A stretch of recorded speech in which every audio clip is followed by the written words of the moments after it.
Hi, I'm Andy Rich. I run remote rescue training at the University of Utah. We've partnered with the Wilderness Medical Society to provide some of the sessions for the Diploma in Mountain Medicine program.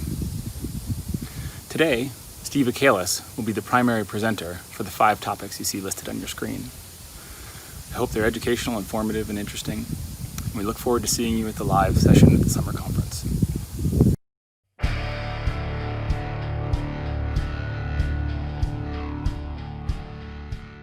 Hi, my name is Steve Akalis. I'm with Remote Rescue Training at the University of Utah.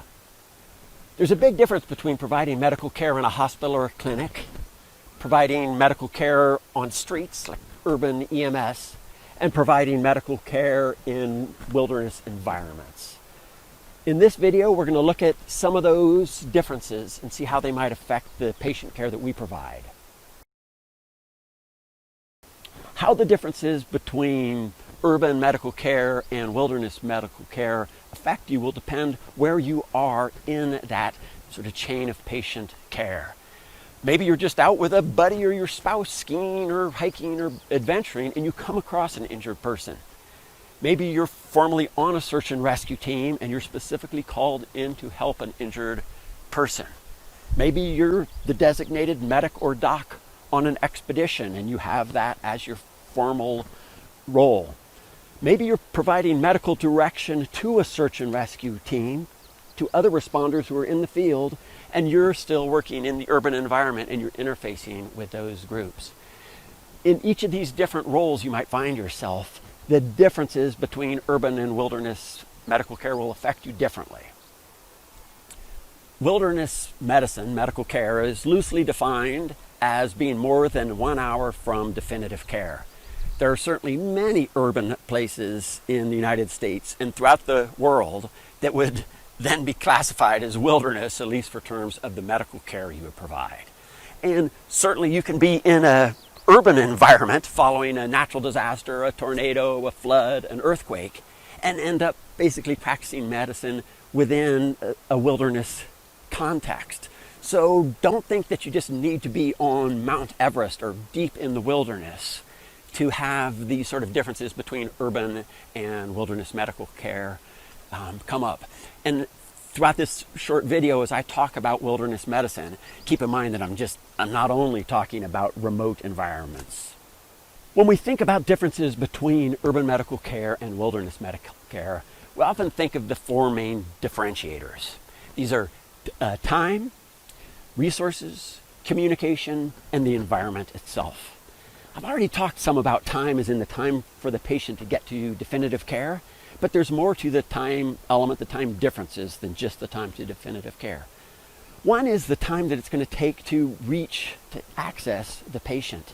Even if you're on a formal search and rescue team and you're on a inside country terrain, as I am here, you still need to stage, you still need to make some sort of a plan, and then you need to ingress to the patient. That might be hiking, it might be skiing, maybe you'll be fortunate enough to go in with a helicopter. But those things all take time, right? So it's really unusual, even in this kind of environment, for you to arrive at the patient in less than an hour. Another significant difference in the time element between urban and wilderness medicine is the time that you're with the patient. This isn't like a appointment in your office where a patient comes in and you spend 10 or 15 minutes and they leave. From the moment you arrive with that patient, throughout your patient care until transportation begins, and all the way through the transportation cycle, you'll be with that patient. It's a much different experience to be with them that entire time. And then finally, on the time front, there's the egress time, right? Even if you're using a helicopter, and it's not like we just clap our hands and helicopters arrive, even if you're using a helicopter, the egress is going to take a significant amount of time. All of these put us outside the proverbial golden hour, right? They all put us outside of that golden hour. And it's some of the reason why sometimes in search and rescue or in wilderness medicine, we'll say that our patients are either stable or dead, right? Because if they weren't medically stable when we got the call, they were already unstable when we got the call. By the time we reach the patients, it's doubtful that they will have survived. Certainly, it's a cliche, but cliches become so because there's an element of truth with them. Okay, I've talked about the time element, sort of the differences between urban and wilderness medical care. Let's look at the next one, which is resources. This is pretty obvious, right? In a hospital, you've got diagnostic gear and radiology and specialists and all sorts of equipment to help you provide for that patient. In the wilderness, it's quite likely you will be the only care provider. The only medical gear you have may be what's in your backpack, or maybe you end up going through your patient's backpack trying to find medical gear to care for them. But you'll have a very limited amount of supplies. That does lead to the question of what supplies should we have with us? What goes in a first aid kit? I can't really delve into it in this session with you because it's really complicated by a lot of what ifs, right? Your environment, a lot of variables.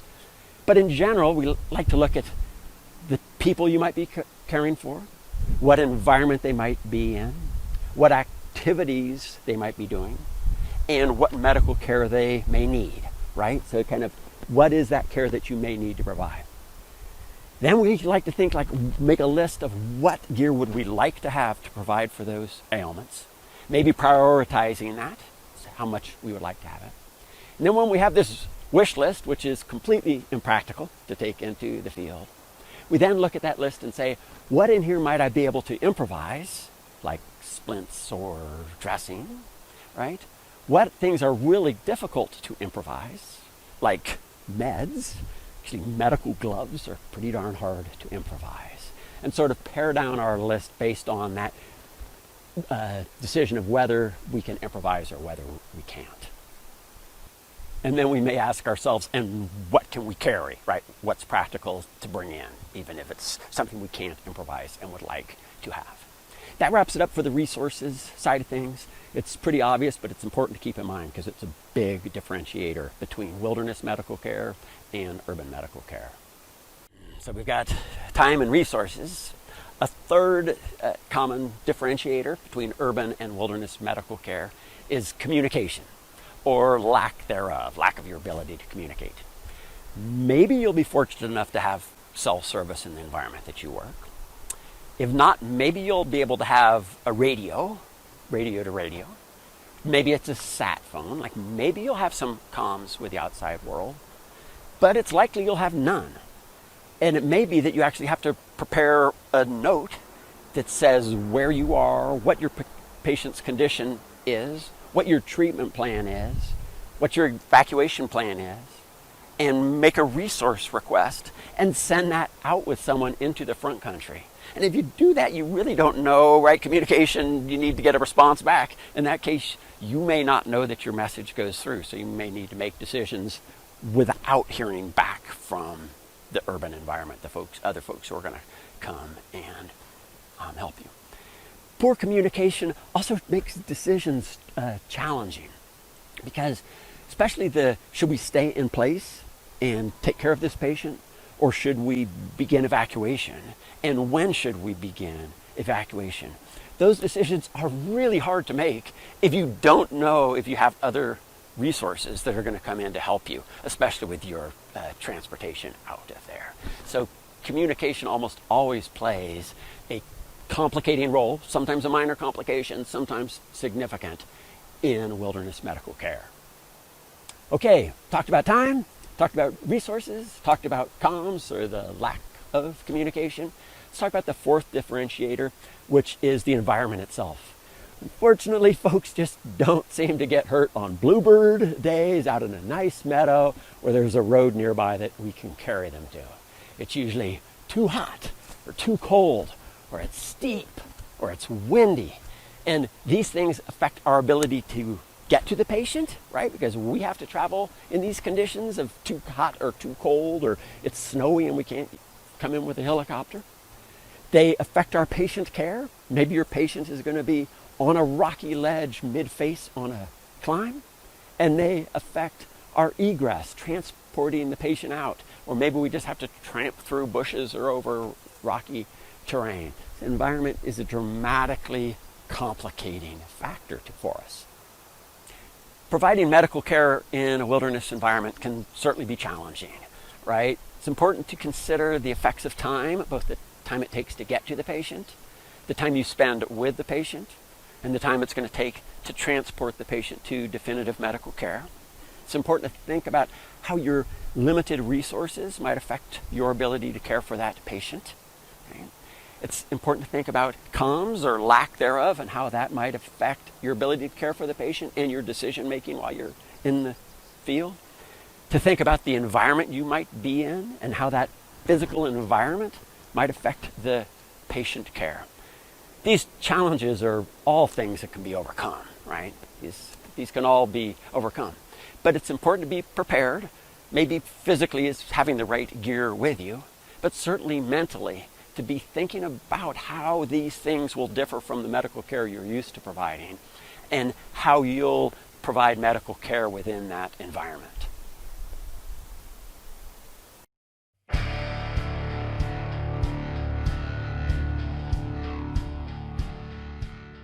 In this video, I'm going to talk about pre-hospital patient assessments, more specifically doing a patient assessment in a wilderness environment, right? Because you can't solve what you don't know about, right? You can't fix what you don't know about. Another advantage to getting a really good patient assessment in the wild is it helps you make the difficult decision of should you stay in place and see if you can treat the patient and move on, or do you need to evacuate? And if you're going to need to evacuate, should you do so rapidly, or can you do so at a more sort of normal pace? Patient assessments in the hospital vary from pre-hospital patient assessments, like in the street for urban paramedics and EMTs, for some of the reasons that urban and wilderness medical care vary, right? Time, resources, communications, and the environment. And you add on top of that the challenges of being in a wilderness environment where the time, resources, comm, and environment are magnified. And it makes it extremely important to get a great patient assessment. It's important to have some kind of methodology, some organization, some structure to your patient assessment because it compensates for these challenges. As with pilots, and probably you in your work, pilots, you folks often work off of a checklist, right? A protocol list. Purpose is to reduce opportunities for us to make errors, to reduce the likelihood that we're going to miss something. And in a patient assessment, it helps us ensure that we get started on the right foot, right? That we start our patient care properly with sort of a linear progression. We understand that you are skilled medical providers, right? But the purpose of going through this patient assessment demonstration, this video, is I think you'll find it helpful to see it all in context, linearly, all the way through. It's also, if you interface with search and rescue teams, or possibly lay people who are trained in some pre-hospital care, it's a good idea to have an understanding of what they were taught. So I'm going to show basically the patient assessment system that's used for wilderness first responders, as well as very similar to what's used by EMTs and folks with the National Ski Patrol's outdoor emergency care. All of these systems cover the basic same tasks. It's difficult for anyone to get a job as a guide, either a climbing guide or a river guide or a camp counselor, or work with troubled youth without having a certification like a wilderness first responder. So I think it'll be good for you to see, even if you have a lot of experience with patient assessment. The system I'm going to be showing is the patient assessment triangle that was developed by Knowles Wilderness Medicine. It covers the same thing as the other algorithms, like the EMT algorithms, but I think you may find it an easier to remember format using this triangle. We've got signs and symptoms. This is where we get the macro view, kind of situational awareness. We also protect ourselves and our fellow rescuers. Next is the initial assessment. This is where we find and treat life-threatening conditions. Next, we have a physical exam where we both inspect their chief complaint as well as look for other possible injuries. We measure their vitals. We gather patient history to better understand what's happening with our patient. Really, this is just one way of remembering this. This is a memory aid developed by Knowles Wilderness Medicine. So the first box in this patient assessment triangle is the scene size up. This is where we get a macro view. We obtain situational awareness about what's going on.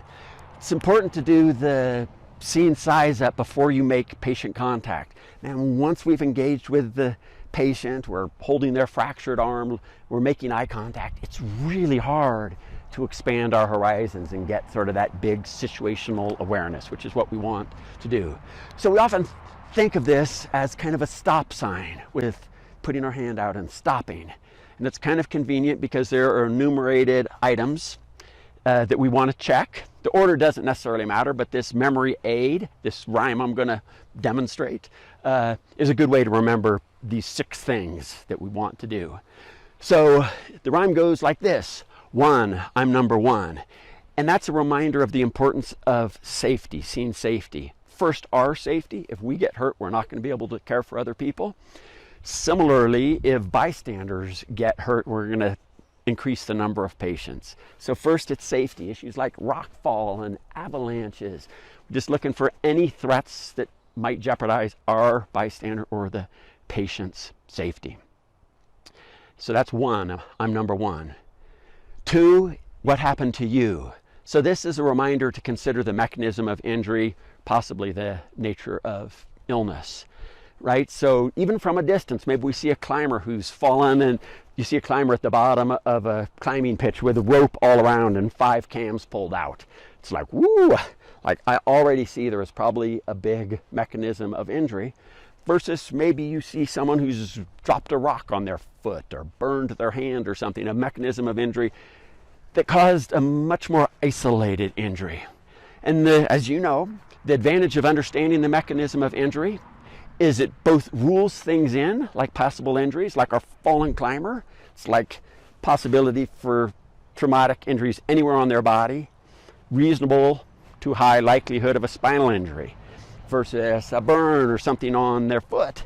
It's you're ruling information or ruling possible injuries out. It's like, okay, he dropped a rock on his foot.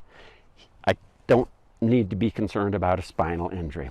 Sounds simple, right? These wilderness first responders are taught to lay people, but also experienced medical providers, including docs, can take these classes. So, 2, what happened to you? 3, get nothing on me. This is a reminder to take body substance isolation, BSI, precautions. In the wilderness, we often don't have the same BSI equipment as we would in an urban environment, but oftentimes we have things that we can improvise. For our eyes in the outdoors, folks usually have sunglasses or possibly goggles if it's in the winter. For a mask, in the winter often we have neck gaiters. Otherwise, possibly we can use some clothing if we're concerned about a mask, respiration issues. For gloves, definitely in the winter, folks have gloves on, which are adequate BSI precautions, often if there's not a lot of fluid exposure. But if you're going to actually have to work on a patient, having real medical gloves is important, and that's something that's really difficult to improvise. For a gown, we often have weatherproof clothing that can protect our body. So, 3, get nothing on me. 4, are there any more? This is a reminder to consider the number of patients. This seems unimportant, like you'd recognize it, but it's definitely easy to arrive on see someone rolling in pain or unresponsive, obviously injured, and to focus on that person instead of just taking a moment to look around and say, was anyone else injured? When our climber fell, did rocks come with him? Did he possibly injure his belayer as he was coming down? So just that reminder that, like, while we're gathering situational awareness, let's think of the number of patients. 4, are there any more? 5, dead or alive. This is just obtaining our general impression. This is usually very instinctive, right? Just our general impression. Basically, we're asking ourselves, is that person sick or are they really sick, right? Is she injured or is she really injured, right? It just kind of on your scale, like where on this spectrum from a distance do you think this is leading, okay? So 5, dead or alive. 6, it's a little hard on the 6th finger. I don't know how you remember it. There's a 6th one. 6, am I in a fix? And this is a reminder that just to think like what I already know before making patient contact, am I already in over my head, right? Because if we feel like we're over our head before we've made patient contact, we probably are. And the idea of this, am I over my head, relates to resources. 6, am I in a fix? Do I already know by looking at the situation like there's 5 people on the ground, or there's a building on fire, or there's CPR in progress, or whatever it is? Do I already know that I'm going to need additional resources, right? There's people scattered up and down the river. And that might be a radio call just to say, I'm going to need more people, or dispatch, I'm going to need an air ambulance. I've arrived, I'm going to need an air ambulance. Or it might be just yelling out, hey, if anybody can hear me, I need help by the river, right? Just that immediate call, doesn't delay things, but just if you know you need additional resources early, it's worthy trying to get in just a quick 10-second call for those resources. So that was our scene size up. Next, we're going to look at our initial assessment. The purpose of the initial assessment is to discover and treat life threats. When I'm talking about life threats at this point, we're talking about things that are like kill your patient in the next 5 minutes or 15 minutes, right? Life-threatening injuries or ailments, say life-threatening ailments. You know what I'm going to say these are, right? It's the ABCs, right? First responders and wilderness first responders are often taught this as the ABCDEs, adding 2 more letters to our mnemonic, right? So A is airway. We want to see if it's patent, if it's open, and if not, do an appropriate airway maneuver based on their mechanism. B is whether they are breathing and breathing adequately. If they're not, we'll provide rescue breathing. C is for circulation. Really, we have 2 checks in circulation. One is we want to know if they have a pulse, right? We're not really taking a vital here. We're just obtaining maybe a little bit of rhythm and general speed if they have a pulse. If they don't have a pulse, right, we'll begin CPR. The other life threat we want to tie to circulation is life-threatening bleeds, right? Like an arterial bleed. And so during this stage of the initial assessment, especially with an unresponsive patient, first responders are taught to do a quick blood sweep, right? Just a real quick check down their body, dependent surfaces, to see if there's life-threatening bleeding. If there is, we correct it. The D stands for disability. This is a moment to think about C-spine precautions, right? Like given the mechanism of injury, what we know at this moment with this patient, it's just sort of our second opportunity to think, is the mechanism conducive to a spine injury? And if it is, and if we have the resources, should someone be stabilizing their spine, holding their head? E is for the environment, but remember, we're in life threats, so we're looking for life-threatening environmental factors. So in the wilderness, that might be avalanche or rock fall or whatever, the bear who has left but maybe is going to come back, whatever, what other environmental threats jeopardizing the patient's life. And if they are, we want to either remove that threat or remove the patient from that threat. In the urban environments, we often think about gases and hazmat, automobiles, maybe criminals, right? Just are there environmental threats? that's it for our initial assessment. Our goal is to find life-threatening ailments, and if we find one, we deal with it immediately. We deal with that life threat immediately. So I've looked at the scene size up, where we get that big picture, situational awareness, and protect ourselves. We've looked at the initial assessment, where we deal with imminent life-threatening injuries. The next row, these 3 boxes, are about gathering information. However, to move from the initial assessment to this bottom row, first responders are often taught, certainly first responders who use this Knowles patient assessment triangle, are taught to perform the 2 C's. The 2 C's are, 1, to obtain consent from the patient. Obviously, that may have happened when you first made contact with the patient. It's likely it did, but this is a reminder to it. Consent is usually introducing yourself. I'm Steve. Saying your level of medical training and asking if they would like your assistant. Obtaining consent. The second C is to, again, consider the need for C-spine stabilization. Just another sort of decision point. It's like, oh, maybe it's already clear where I am now. There wasn't a mechanism sufficient to require C-spine stabilization, and I can let my head holder go. Or maybe you have a higher index of suspicion, and you want someone to come in and hold their head.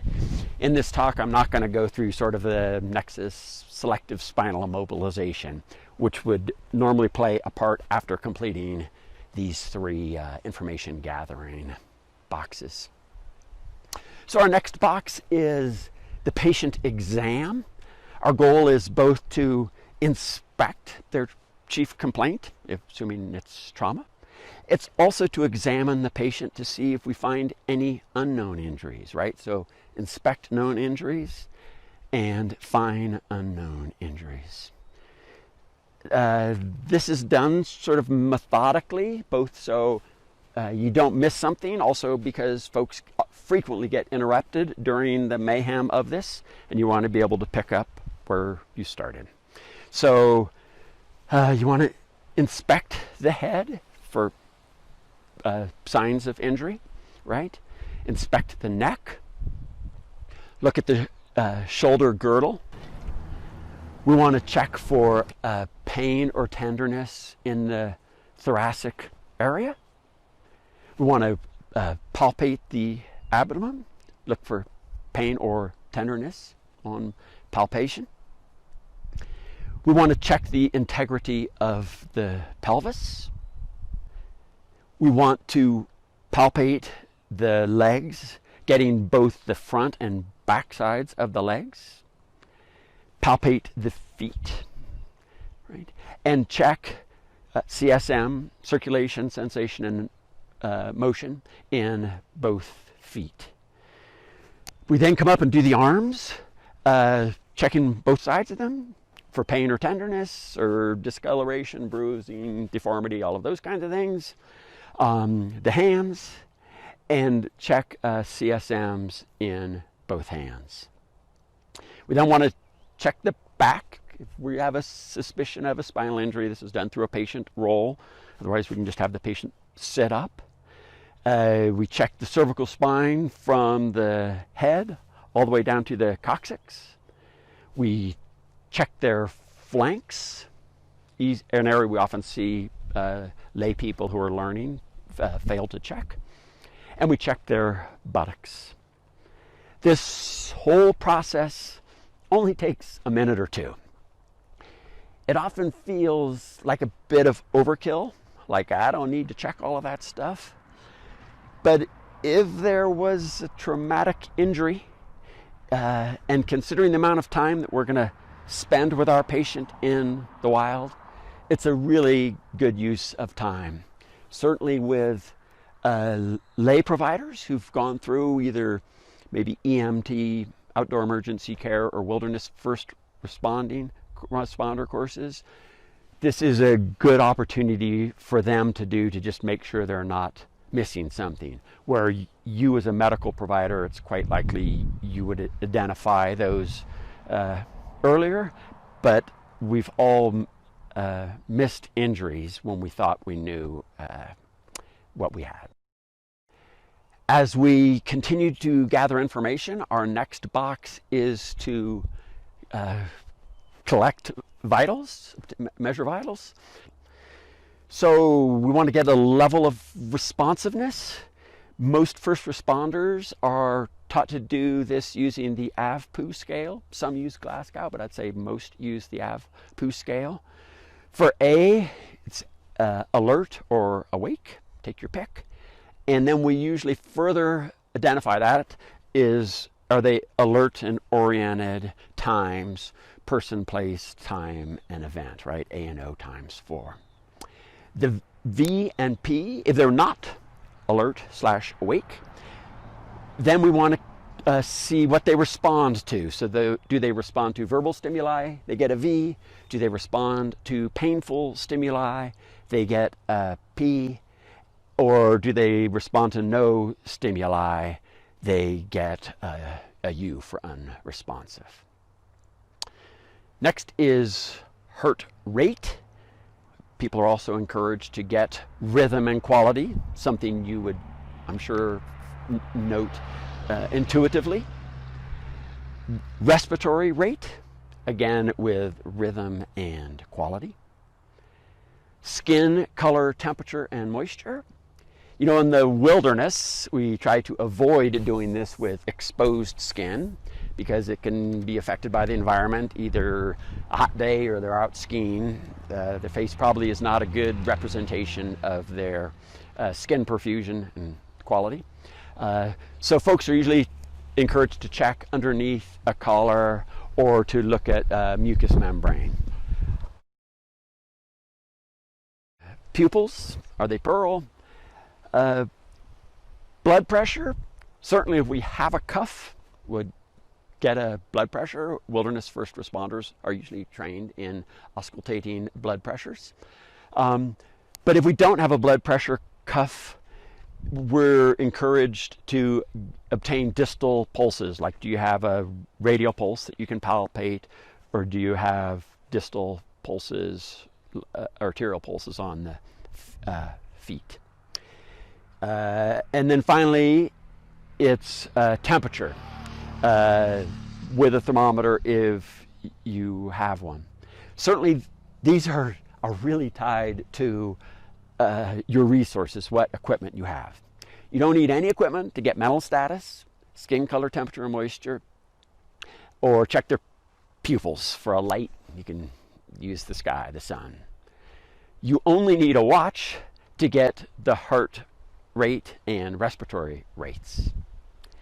You do, however, need additional gear to get blood pressure, to get breath sounds, unless you have amazing hearing, so a stethoscope, to get temperature. Maybe you'd use a pulse oximeter, maybe you'd use a glucometer to measure blood sugar. Those 5 vitals in the wilderness, that's gear that is easy to carry into the wilderness environment. In some cases you might have it, especially if there's a base camp or you have a larger cache of gear.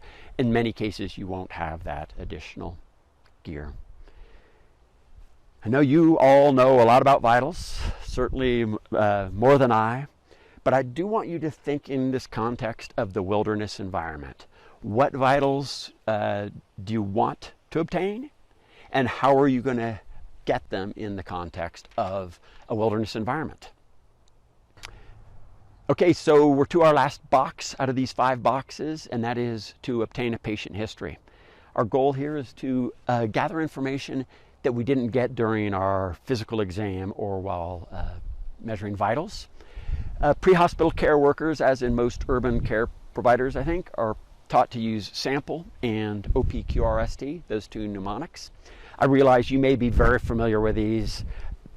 Maybe it's a bit of a review for you. If not, it hopefully is helpful to understand what wilderness first responders and EMTs are trained in.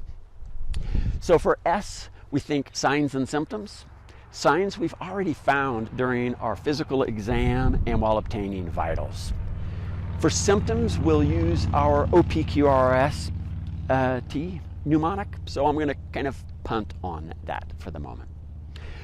For allergies, we usually ask, do you have any allergies to food, meds, or environmentals? If they do, what happens when you're exposed to those environmentals? And do you think you've been exposed to them, to one of those, to that environmental? For medications, we'll frequently ask, first responders are trained to ask about prescription meds, over-the-counters, usually asking about natural or homeopathic. Are you using any recreational drugs today, and have you been drinking? Right, sort of all in that medicines category. For past pertinent medical history, that can be, when did you last see a doctor? It also may be conditional on where you are and their age. It may be, do you have diabetes, seizure disorders, history of heart disease, right? Just gathering information on their past medical history. L is last intake and output. We're certainly interested in oral, like what have you had to eat and how much water have you had to drink? Oral input or output, vomit, right? But we're also interested in how the urination has been, color, volume, their bowel movements, maybe if they've been sweating,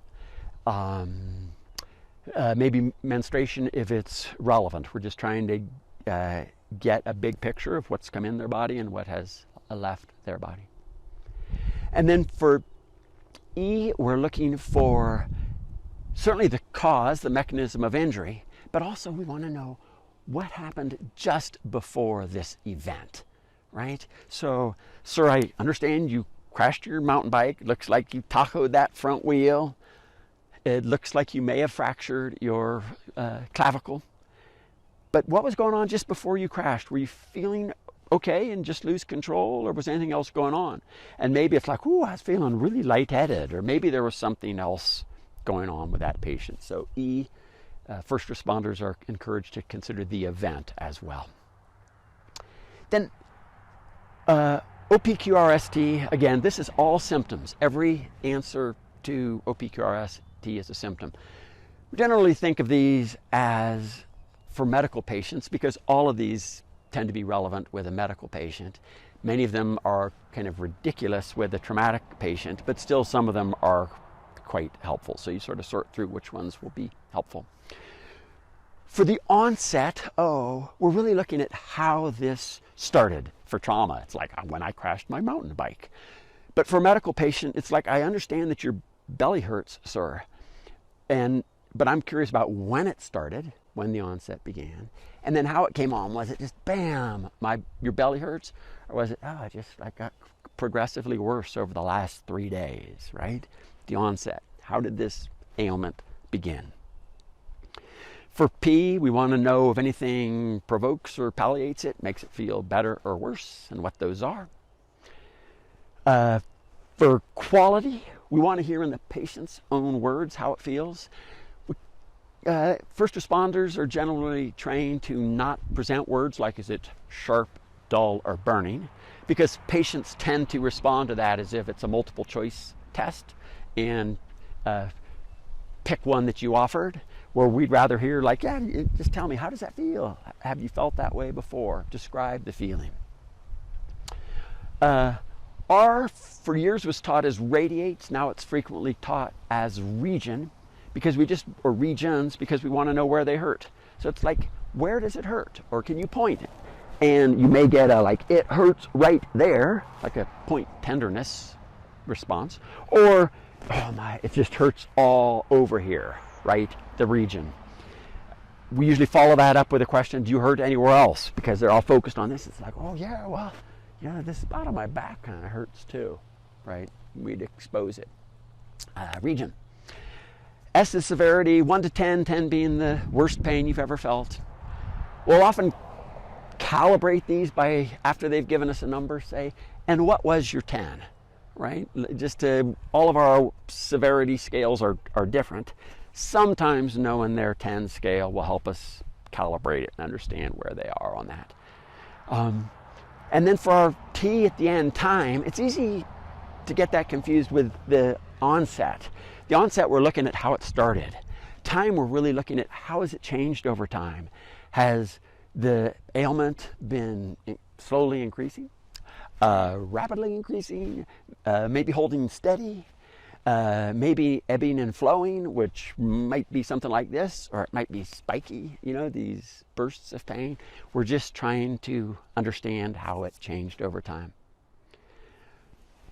For both vitals and OPQRST, the element of time is really important, right? Because if we take vitals now, right, that's just a snapshot. But if we get vitals every 15 minutes or every hour, depending on the ailment and the duration we'll be with that patient, it really begins to paint that picture, right, of is the patient getting worse, like increased respiration and pulse and poor skin color over time? Or are we seeing maybe pulse and respirations improved after the immediate event and they've been stable? So I think about that both in terms of obtaining vitals, but also in terms of this OPQRST time, where I'm trying to get a picture of change over time. So again, this is strictly a memory aid that helps us to remember the things that are done typically during a pre-hospital patient exam. This triangle has 5 boxes. It's easier to remember, I think, with these 5 items. The scene size up gives us that macro view, right? Sort of the situational awareness, like who got hurt, how many people, what happened, how do I protect myself, takes place before the patient contact. Initial assessment is looking for imminent life threats and treating any that we uncover. Physical exam is looking both at the chief complaint, ailments that we may know about, but also looking for ailments, injuries, pain and tenderness that we're not aware of, the patient's not aware of.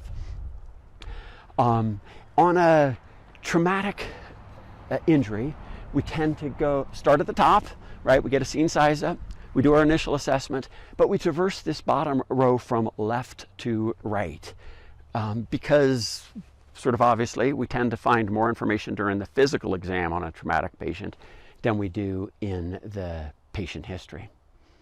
Conversely, with a medical patient, we also start with the scene size up and the initial assessment, but we tend to traverse it from right to left.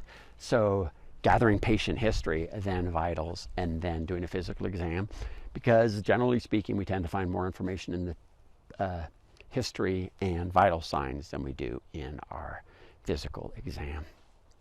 I do want to take a moment to talk about reporting.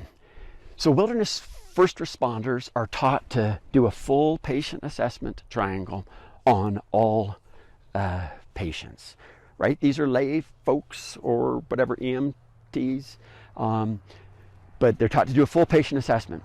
Then to come up with a problem list, right? Like, this is what I've found. Might be vitals out of range, might be the traumatic injuries or illnesses, medical illness that you discovered. Then come up with a plan that addresses that problem list. And to do all of that before beginning a treatment plan, right? To gather all of your information and then to begin treatment, other than if you find a problem during that initial assessment. This is many wilderness first responder programs teach to present this in a SOAP note, SOAP. It identifies these problems, what you plan to do, right? This summary, observations, assessment, and plan. Doing this even for an experienced care provider can be really helpful in communications. If you're going to call on a cell phone, bugs. If you're going to call on a cell phone, or maybe on a sat phone, or maybe do a radio call for help, boy, it's great if you've got your thoughts spelled out on a piece of paper. So it's like, this is Steve, I'm on Guardsman Pass, I have a 23-year-old female who fell while mountain biking. She's got a fractured clavicle, vitals are within normal range, and she is diabetic. My plan is, the resources I need are, right? And just to nail that in a tight 60-second or so radio call. It's good to develop that skill because if you lose comms, your batteries go dead. It's nice to have had that concise. Once you get that out, then you can elaborate if needed. If you don't have electronic comms, right, then being able to send someone to the front country, a runner, probably best if they don't run, but sending someone to the front country, man, is it great if you can send them with a copy of your SOAP note. And then whoever has jurisdiction over doing rescue in that area, in the United States, it's frequently the sheriff's office in search and rescue, will receive that note and kind of just have like, oh, this is where they are, this is their vitals, these are pre-existing medical, like here's my sample history, and this is the plan, and this is the resource needs. Like, that's pretty sweet to get as a rescuer out of the backcountry. Great patient care frequently starts with a great physical exam, right? You can't fix what you don't know about. Having a systematic, a methodical process to executing your patient exam is really valuable. You're certainly less likely to miss things. It starts you out on the right foot, beginning with like organized approach to patient contact and progression through your time with the patient. It becomes much more important in the wilderness environment where you're going to likely have prolonged patient care. So while some of this may seem excessive, like getting a full sample or OPQRST or physical exam, like you are responsible for this patient's entire care over the duration, and having a really complete picture that probably takes less than 10 minutes to get thoroughly, right? It's just a wonderful way to start off. You certainly don't need to use this triangle. This tends to be pretty unique to the Knowles Wilderness Medical courses, but the items that take place in here, scene size up, initial assessment, physical exam, vitals, and patient history, are taught to all pre-hospital care workers, to first responders. So whether you choose this or not, we certainly encourage you to consider using a system that'll help you execute a thorough patient assessment.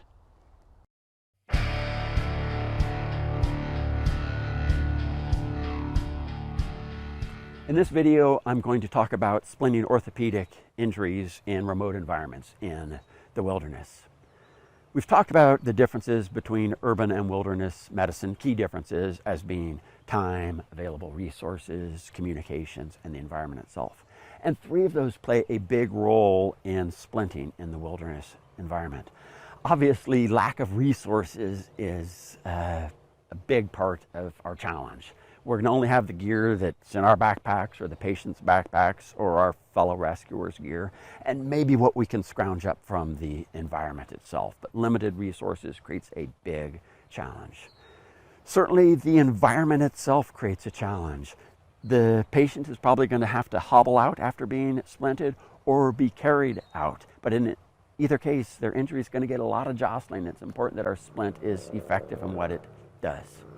And then the role of time, where we may be with them for hours or overnight, plays a big role in our splinting considerations. We splint for two primary reasons. One is to create a supportive splint. This is when the patient has a functional, usable injury, and we're trying to provide additional support so that they can get out under their own power. Certainly, if someone can get out under their own power rather than bringing in a dozen or more rescuers to carry them or a helicopter, it's preferable. We usually think of these usable injuries as lower extremity, knee and ankle injuries. We'll check and see if they can bear weight, even if it's with some pain, but if it's bearable. And if it is, we'll try to provide some support. In the case of a knee, we want to allow some flexion, but to eliminate some motion to prevent further injury and reduce pain so they can get out. In the case of an ankle, we want to support the ankle, right? Sometimes we can just do that with something ACE wrap. Doesn't provide a lot of support, but it might provide enough support to get the person out. Certainly, using athletic tape to formally tape an ankle is an excellent choice. There are a couple of challenges with taping an ankle. One is we usually have a limited amount of tape, so we often can't remove and reapply the athletic tape. The other is it's difficult to get the appropriate amount of tension on that athletic tape. As they walk out, their foot will usually swell, which increases the tension. It may become so painful you have to remove the tape. Conversely, the longer they're on the tape and the more they walk with it, the tape stretches and tension can reduce. So maintaining that appropriate tension can be a challenge. In this video, we're going to primarily focus on immobilizing unstable joints or injuries. Our goal here is to reduce almost all movement. By reducing movement, we reduce pain, right? The pain that would otherwise be caused by transportation. And we're trying to prevent further injury, right? Fractured bones, we don't want damaging bone to bone, as well as we don't want bone damaging soft tissue. So reducing movement, reducing pain, and reducing further injury. I want to touch on a few key principles of splinting. One is the importance of having the limb, the body part, in a position of relative comfort, For example, it's usually much more comfortable to have an arm across someone's chest than it would be extended and locked at their side. Another important principle is that splint should be rigid. In an urban environment where you're close to definitive care, the splint's role isn't critical. If you're carrying a person out in a litter for hours, the rigidity of a splint is critical. Another important consideration of a splint is padding, appropriate padding. We want to reduce hot spots, possibly from the splinting material. We want to reduce circulatory compromise, provide comfort. It's not well known, but sometimes just taking padding and compressing it can create its own rigidity. So just with soft material and something to compress it, you can create the rigidity and the comfort of padding. And hopefully we'll have a chance to look at that later in this video. Another consideration with padding is we don't want it bulky. A huge bulky splint can actually create more problems than it solves. Another key consideration is that splints should be adjustable. We want to be able to loosen it if the injury swells and it becomes too tight. Our splint may loosen and we'll want to tighten the splint over prolonged periods of time. For example, if we're spending the night with this patient, we may want to loosen the splint considerably while they sleep and there's much less motion going on.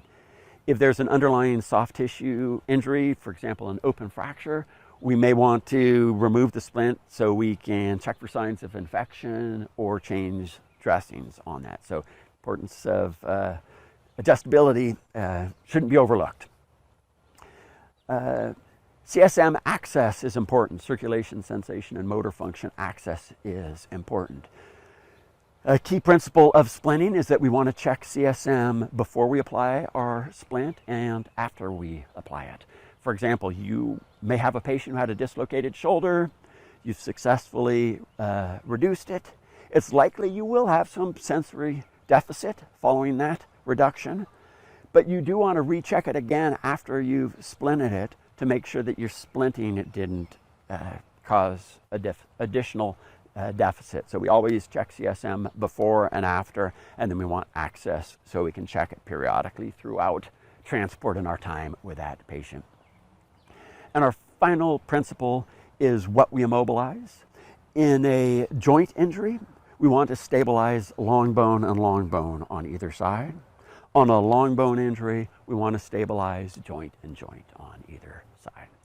So I want to talk about some splinting materials we might have access to in the wilderness. The first I'm going to look at, it's actually a commercial splint, so it seems slightly out of context in this talk, but these SAM splints are super lightweight, and so it's not uncommon to find people put them in their first aid kits. It's sort of an aluminum bendable metal with a thin amount of padding. It has a couple of challenges. One is it's not rigid just when it's in its flat state. You really need to get it on two axes.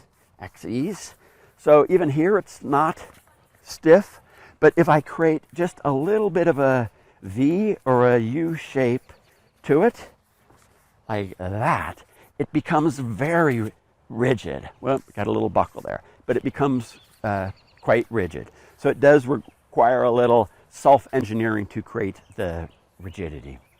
And the other thing is it does require significant padding. This padding on it, this 1/8 of an inch, is not significant. It's fairly small, and even though it does create rigidity, it's more appropriate for forearms, maybe an ankle. It's not very effective at splinting larger body parts, limbs, like a knee. You can get a little support out of this for a knee, but that's kind of the extent of it. So, SAM splint.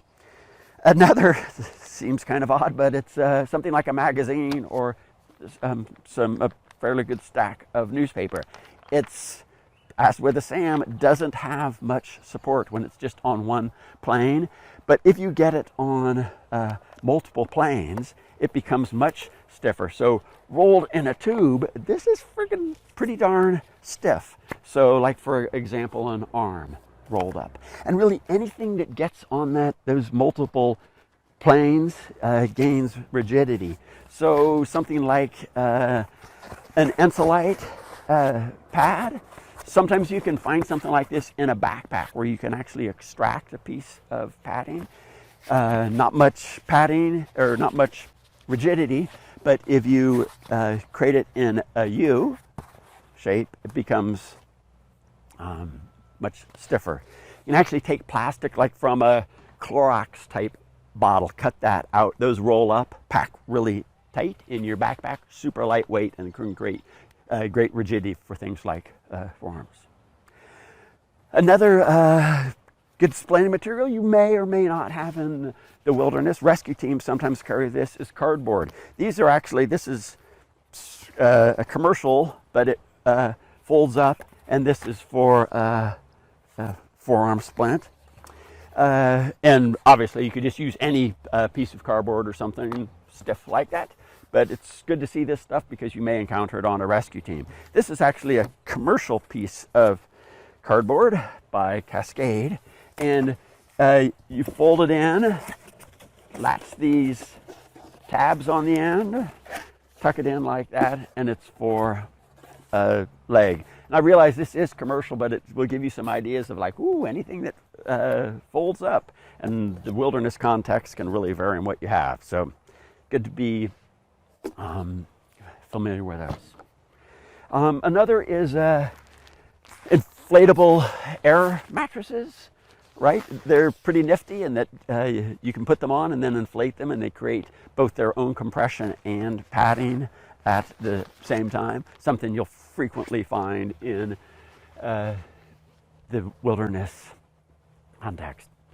Something else to consider, it's an important splinting material that we use all the time to provide rigidity, and that is it's your body itself, right? We'll look at that with arms with sling and swath, where the torso becomes the splint. Finger and hand injuries, you can buddy splint fingers together. Legs can be buddy splinted together. So when we're thinking like, what do we have that can immobilize this? Think first possibly of using the patient's body part and you providing padding. Other helpful items are ace bandage, which I didn't put out here.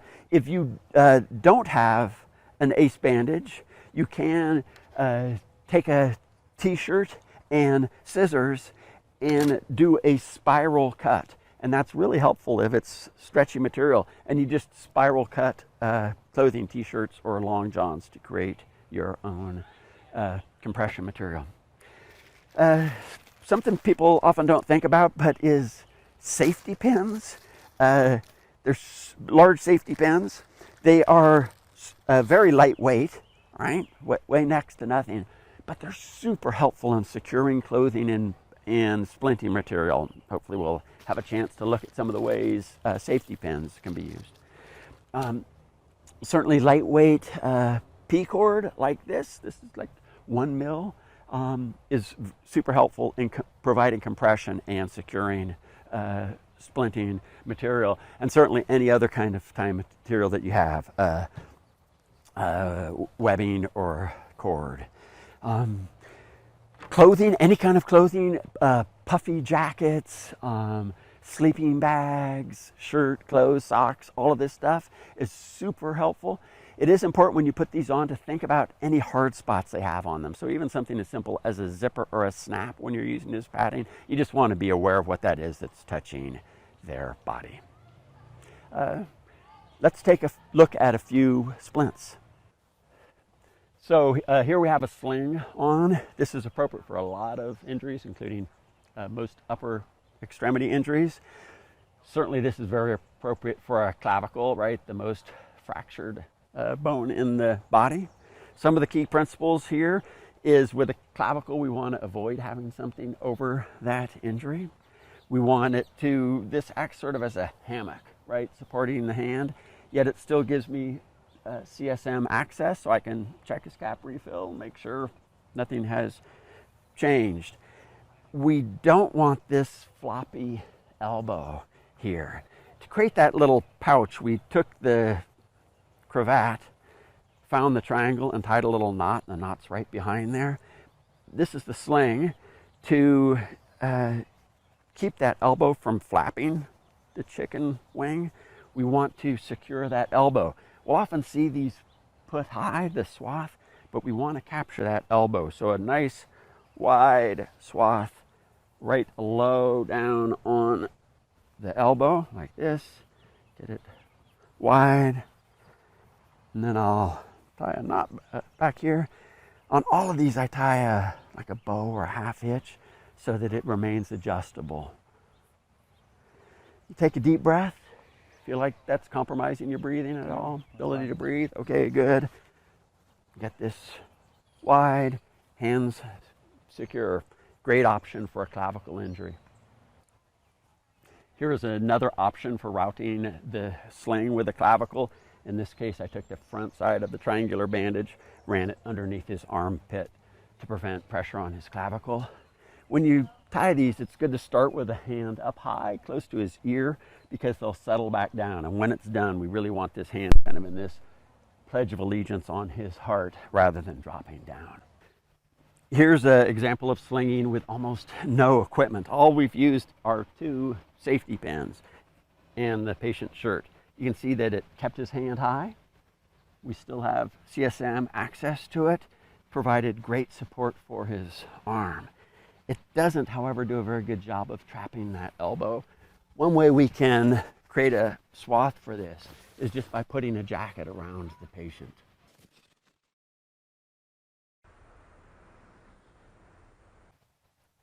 Another way to support a extremity injury is with no gear, is to put the patient's elbow into the sleeve area itself. This both traps the elbow and provides support. It's not as good as a sling and swath or even the safety pin method, but in a bind it does provide some stability of that upper extremity. Here we've splinted a forearm injury using a SAM splint. A key part of supporting the forearm is ensuring that the wrist can't move. If you'll sort of do the motorcycle throttle movement, we're trying to reduce that by trapping the knuckles. If we take a look inside of here, you can see that I've gone around his knuckles. It's helpful if you create a little twist as you go between the web of the thumb to reduce the amount of material there, and then trap those thumbs. You can see if I hadn't trapped the knuckles, right, we get this flexion that's going to really cause a lot of pain. You can also see that we've put a roll, could be socks or something, doesn't need to be a medical supply, inside his hand and to trap. Here we've splinted another forearm injury. I'll take it apart to show some of the elements of it. You can see from starting that his hand is in a nice high position. We accomplished that by tying this splint on, or this triangular bandage when his hand was held high, so when he settles down into it. We've got a wide sway to prevent that floppy elbow. My knots are easy to untie. You can see I've shown 3 different ways of running triangular bandages to sling an arm injury. The first one for the clavicle was sort of a hammock that wrapped around and encapsulated that arm and kept any pressure from being on top of the clavicle. On the second one, we took this front piece of the triangle bandage and ran it underneath his armpit, again to prevent any pressure. Here we've routed the triangular bandage in a more traditional sling and swath manner, going up on each side, and you can see it does squeeze a little bit on his neck. It also creates more pressure on the back of his neck. So I did use a piece of closed cell foam back there to pad his neck. So we take that off. You can see I did have the knot in the end to create a pocket for his elbow. Here we've used a magazine. I'll take it apart and show you how it was assembled. Find the part of my bow. To secure the ends of gauze, tucking it in really isn't adequate. It won't stay. So what I did is I created these 2 tails. I did that by cutting up the gauze or tearing it and then just tying a knot in it. It's a great way to secure gauze. As I unwrap this, we can see how his hand is. Put the gauze inside again, had CSM access, and by encapsulating those knuckles, by trapping his knuckles, we're able to prevent that motorcycle throttle wrist. Here's an example of what not to do. And in this case, well, there's a few problems. Probably the most notable is there's too much padding, right? That bulk. We try to fill voids, but avoid excessive bulk. All of this bulk prevents the arm from going into that Pledge of Allegiance position we want and gaining stability by using his body for rigidity. This also doesn't allow any CSM access, so we're not able to check his hand. This is a very small sleeping bag, and if applied appropriately with minimal padding between his arm and his body, we probably could use this to splint, provided we also allowed CSM access. Humerus splinting in the wilderness is really challenging. Remember, this is a big bone, so these are big MOI injuries. To splint a humerus, we usually use the body itself for our rigidity. So our goal is to fill this void, avoid the void. This varies a lot based on the anatomy. A thinner person like Andy requires more padding in there to provide support for that humerus. But larger people, sometimes you need just a very small amount, like 1 shirt or something in between there to provide padding. So we look at that and think, like, what's the appropriate size to fill that void, so when we attach it to their body, it's not bending the point of fracture in their humerus. You'll turn a little bit. Humerus fractures as well, we want to avoid upward pressure on the elbow as well as elbow injuries. So when we sling and swath these, we usually think about just applying a swath and avoiding the sling that would put upward pressure on the elbow. So here I've used compression bandages to create a swath to hold this humerus against that padding. He's getting the rigidity from his body. I've got CSM access, and I've avoided any upward pressure on his elbow. Another example of using the body to gain rigidity through buddy splinting is a finger injury. There's a couple of things going on here. One is I've avoided having any tape against the skin, so I've used just a thin piece of gauze where the tape was going.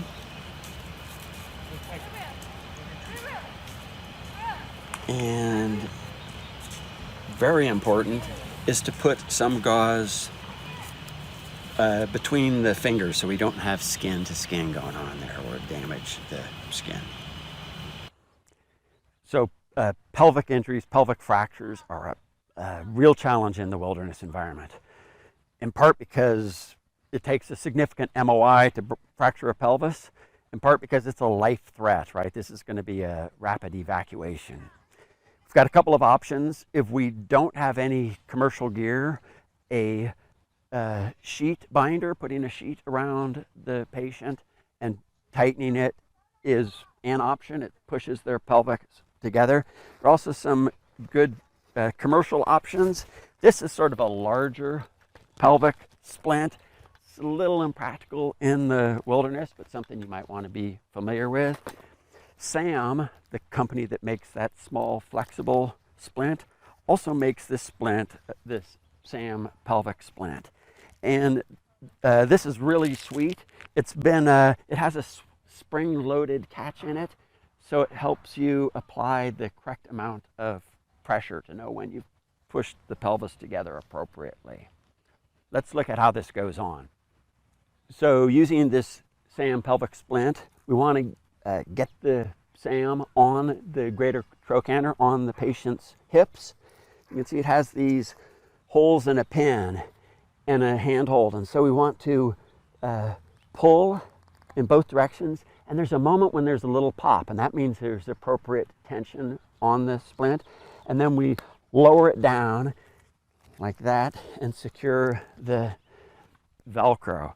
It's an excellent tool if you have it. With any of these pelvic fractures that we have to transport, we have to consider spinal precautions. If you only need to carry the patient a short distance, like to a helicopter, you may be able to use a blanket to carry the person with a little bit of trade-off on spinal immobilization. If you're going to have to carry the patient out, one option is a backboard, but they're uncomfortable. The patient slides around on them. They just don't function very well in the wilderness, in the backcountry. A solid choice, although it may not be available, is a full body vacuum splint.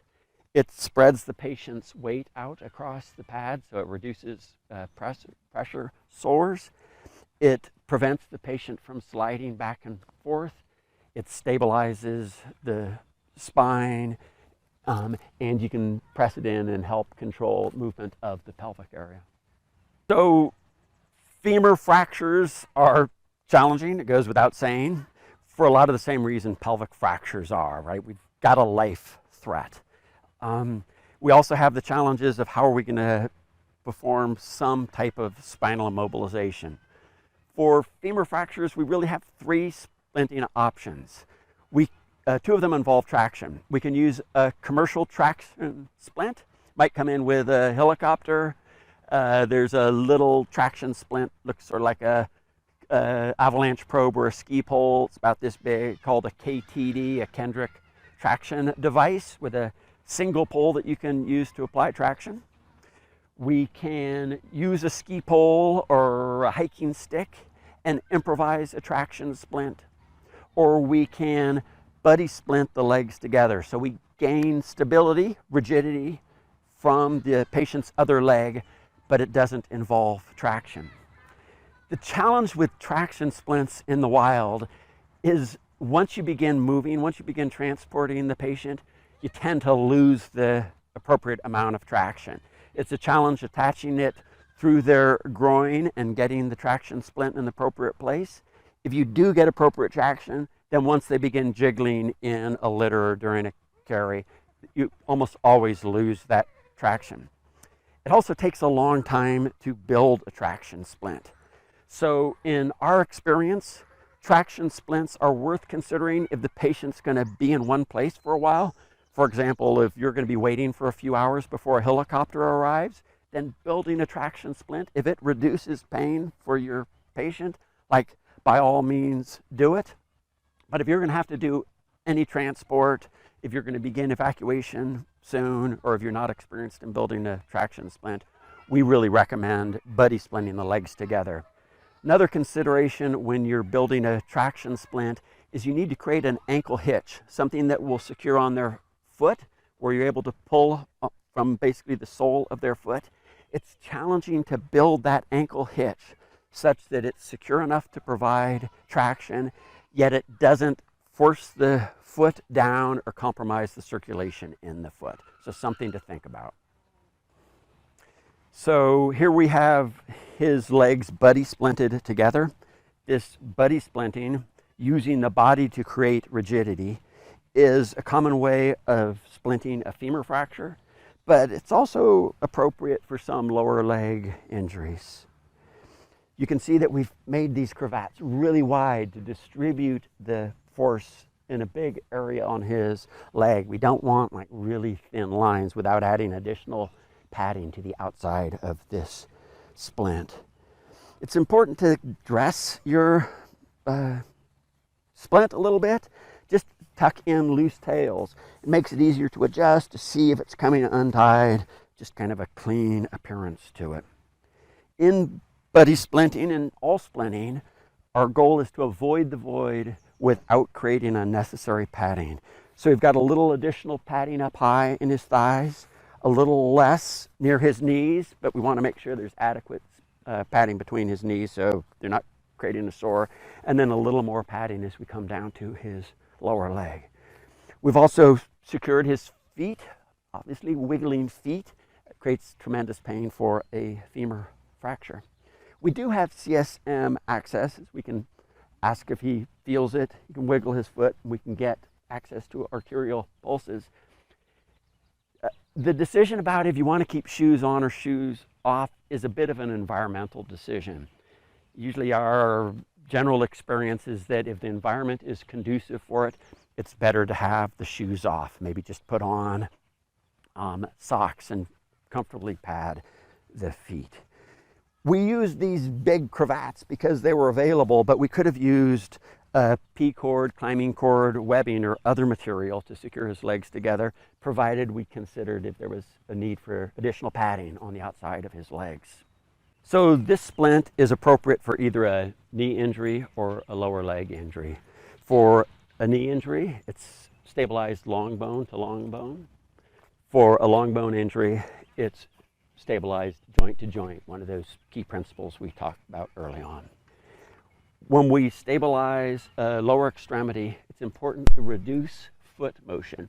It's very similar to wanting to reduce wrist motion when we have an upper extremity motion.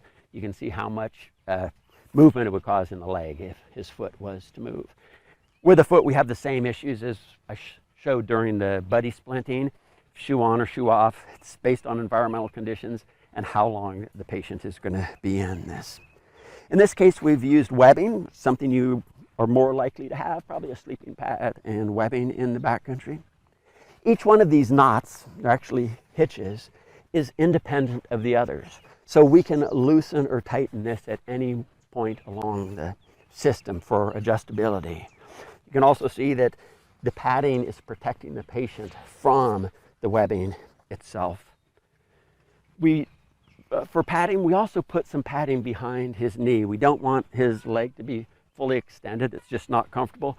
So putting a few pair of socks, which is what we put under there, or a glove or something, just to keep a little bit of bend in that knee is much more comfortable for the patient. As far as these inflatable mattresses, using them for a splint, they're pretty sweet. They provide rigidity and padding at the same time. They avoid all the void by their inflation, and they're quite firm once compressed down. A couple of considerations. One is you do want access to the valve.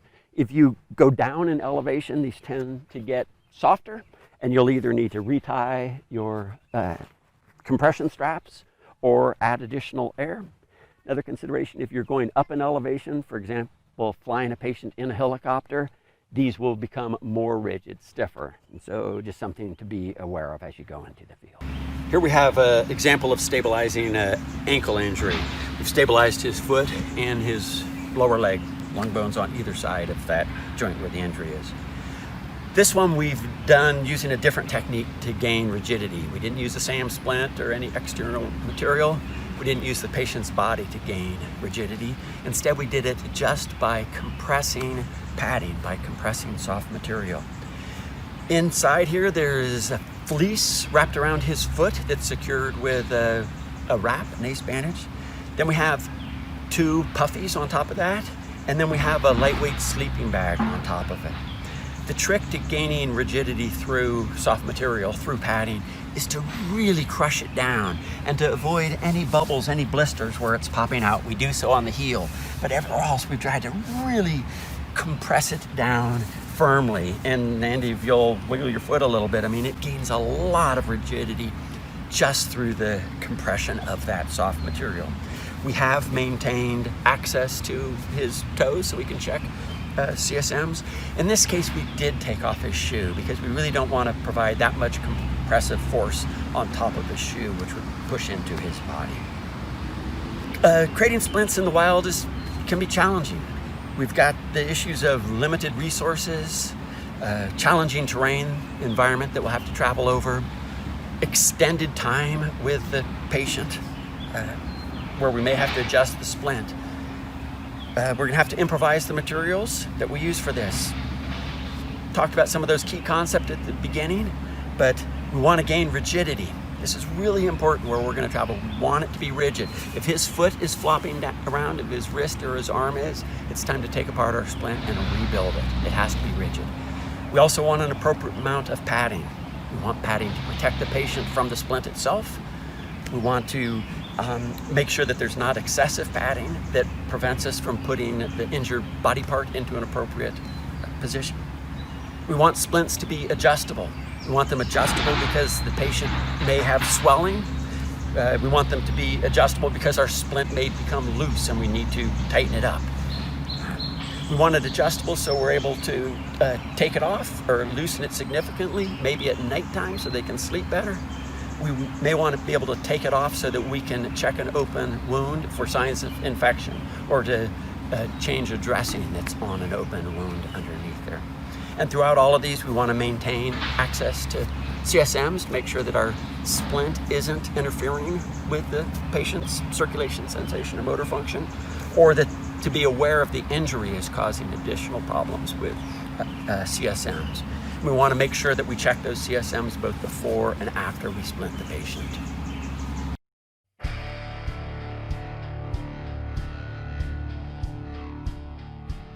In this video, I'm going to explore the role of triage in a mass casualty incident, an MCI, and look at how that might relate to what happens in the wilderness environment. We realize that most of you have training in triage and MCI response, but bear with me a little bit as I tie this back to its relevancy in wilderness context.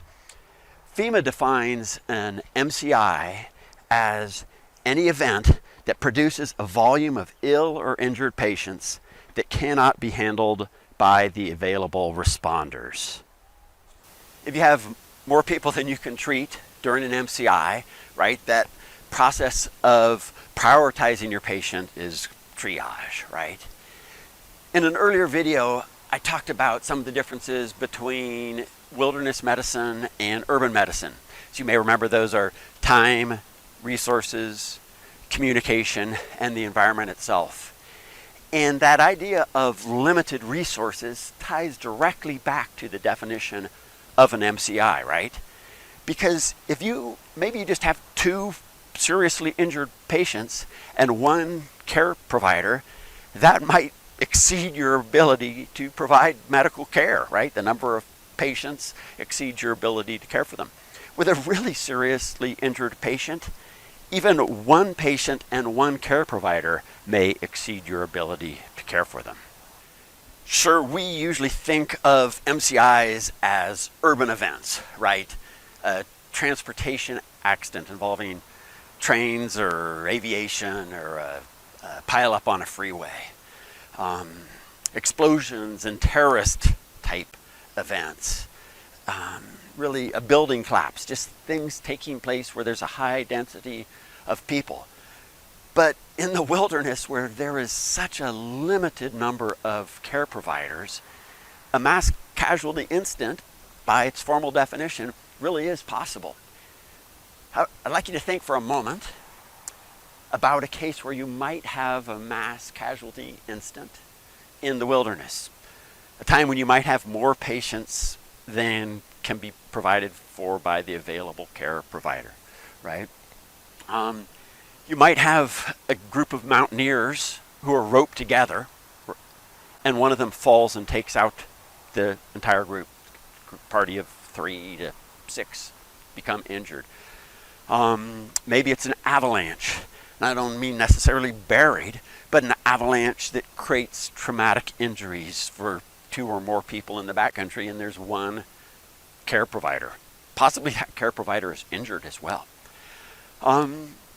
Mechanical vehicles in the wilderness, like ATVs and Jeeps, have multiple people in them, can have an accident and injure multiple people at one time. Rock or ice fall coming down on a party. At ski resorts, you frequently see collisions between parties where you have multiple people injured, although usually at a ski area there are enough responders to handle that instant. A lightning strike, right? A group of people together and lightning strikes nearby and injures a large number of people. Maybe a tent catches on fire while folks are cooking inside the vestibule or inside the tent and you have multiple patients who are burned. You might have an illness that affects a large group, right, on a river trip. And a number of people become ill from cooking or from food or just sharing that camp together. Maybe it is a boating accident where you have a lot of people on a boat and the boat flips over and multiple people are injured. In the United States, the START triage system, which stands for Simple Triage and Rapid Transport, is the main tool that's used to prioritize patients, to triage patients during a mass casualty incident. It basically looks at 3 different things. It looks at whether a patient is able to walk. It looks for the presence and adequacy of respirations and a heart rate. And it considers their mental status. And it then classifies patients into categories based on these medical signs. All of these have a time element as well to them, which really, again, ties back to our wilderness context, where time is one of the differences between urban and wilderness medicine. And the time component is important to think about because we do have this, not only time accessing them and time with the patient, but this transportation time to definitive care that may affect how we triage patients. Each of these 4 categories in the START system has a color and a word associated with it. So our first category is green. These are minor injuries. Patients with relatively minor injuries, they're unlikely to deteriorate. Their medical status is unlikely to deteriorate over several days. They may be able to assist in their own or assist in care of other patients. We often refer to these folks as the walking wounded.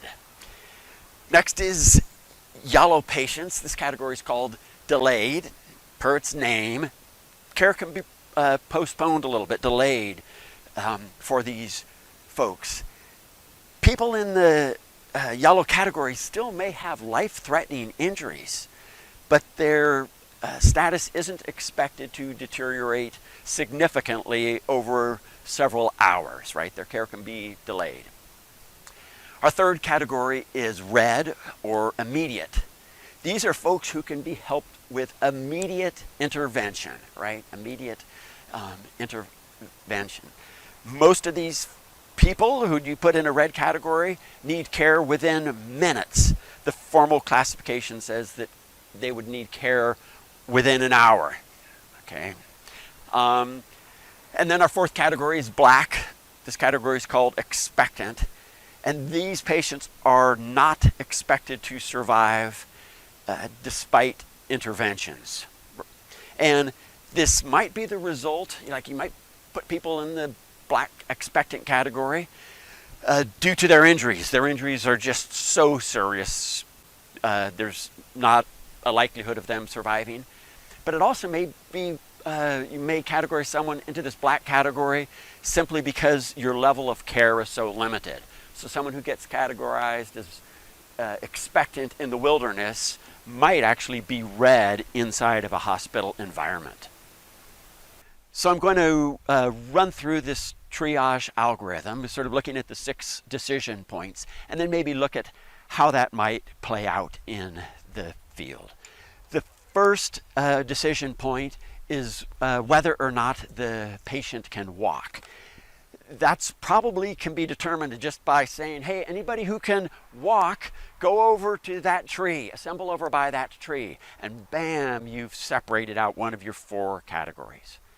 Our next decision point is whether they have spontaneous respirations. If they don't have spontaneous respirations, we have one intervention, which is to do an appropriate airway maneuver to open their airway. If they then have spontaneous respirations, we continue down the algorithm. If not, they're moved into the black, to that expectant category. Most wilderness protocols make an exception here if it involves a lightning strike. In that case, if you have a patient who does not have spontaneous respirations even after opening their airway, or possibly doesn't have a pulse, those folks go into the red category for immediate treatment. This is based on some studies that have shown that people are more likely to recover from a pulseless or respiratory arrest following a lightning strike than other means, like we think of whatever cardiovascular disease. So if they have spontaneous respirations, then we move to our next decision point, which is to consider the adequacy of their respirations. If their respiratory rate is greater than 30 breaths per minute, they go into the red category as an immediate. Otherwise, we continue down our algorithm. Our next decision point is the presence of a radial pulse. We already know they have a pulse because they have spontaneous respirations at this point. We're really trying to determine if their heart rate cardiovascular system is perfusing them well enough to have a radial pulse. No palpable radial pulse, they go into the red category. Otherwise, we continue down to our final category, which is level of responsiveness. Here, it's just a really simple test. Are they able to follow basic commands, right? Can they follow basic commands? If they can, they go down into the yellow category. Otherwise, we move them into that red category. So you can see the triage process, this start triage algorithm, really is similar to obtaining your general impression of a patient, right? If you're concerned they're going to survive despite your interventions, despite your medical care, you don't think they'll survive despite your care, they go into the black category. If you're concerned about their survival, but you think there's something you can do about it, they go into the red category. If they're able to walk, they go into the green category, and everyone else is yellow. This is pretty straightforward for most medical professionals, right? It might be different than your day-to-day triage, but the concept is that you can't provide care for everybody, so we're going to prioritize them. These aren't etched in stone. We're not trying to be dogmatic about these classifications. Certainly, if you have enough responders, you can have someone perform rescue breathing or CPR on a patient who might otherwise be classified as expectant, right? Like, obviously. It's also important to realize that folks may change their category, right? They're not rigidly assigned. So you might have a red patient, someone who's in that like immediate care, whose condition improves from when you first encountered them, and it's like, oh, I think we can move this person to yellow. Likewise, you may have a green, minor injured or a delayed patient, a yellow, who deteriorates and ends up in a red category. And because of that, it's important to continue to monitor folks. So like, especially with your green and yellow categories, to just have someone paying attention to that group to see if something changes. Granted, the START algorithm is something that you probably do almost innately, right? Triaging patients, sorting them. But it's a good reminder that you don't get sucked into providing care for a patient whose survivability is very unlikely despite your interventions. And similarly, to not get sucked into providing care for someone who's going to survive whether you provide a treatment or not. That's really what we're trying to do. MCIs are rare in the urban environment, and they're rare in the wilderness, certainly in the scale where you'd be using something like the triage algorithm. But due to your limited resources in the wilderness, I really think that considering how you would prioritize patients in the wilderness environment is worthy of your consideration.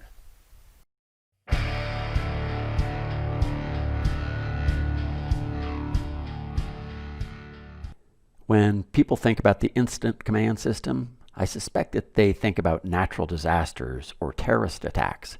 I suspect that the incident command system is rarely on the minds of rescuers who help people in the mountains. But we think it should be, because we believe that the key principles of the incident command system can make all of us better rescuers. In this video, I'm going to review a few of the key principles of the incident command system, and then consider how small teams can use those principles to improve mission execution. I'll start off discussing some conceptual, foundational, FEMA-like stuff, but bear with me because I'll finish with ideas on how you can improve your rescues in the mountains. This talk uses ski patrollers as an example of small teams who respond to emergencies in the mountains, but the concepts apply to any team that responds to an emergency. I'd like you to think of an emergency situation that you were involved in, where a group of people had to accomplish something really important in a short amount of time, something urgent, an emergency. What were the challenges?